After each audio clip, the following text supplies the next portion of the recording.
বর্তমান যুগের সাথে আর এসে দেন এই ভিডিওর সাথে অনেক মিল আছে। সো ভিডিওটা দেখেন, যদি ভালো লাগে তাহলে শেয়ার করতে পারেন।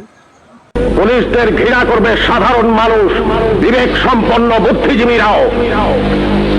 আপনারা সবাই ভুলে যাবেন AK-47 মতো মারাত্মক অস্ত্র পাওয়া গিয়েছিল আসামিদের কাছে। যদি জনগণের কাছে ধরা পড়ে ওই আসামিরা গণপিটুনিতে মারা যেত, আপনারাই বলতেন ভালো হয়েছে, পুলিশের কাছে গেলে ছাড়া পেয়ে যেত। একটা কথা মনে রাখবেন, পুলিশ কখনো আসামি ছাড়ে না। আসামি ছাড়ার অধিকার শুধুমাত্র বিচার বিভাগের। বলুন তো, AK-47 মতো রাইফেল কেন এদেশে আসবে, যা শুধু যুদ্ধক্ষেত্রে ব্যবহৃত হবে? কেন AK-47 বাংলাদেশে আসছে?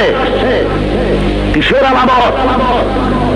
9 শুটার বন্দুক কেন টিসিবির মাধ্যমে হাজার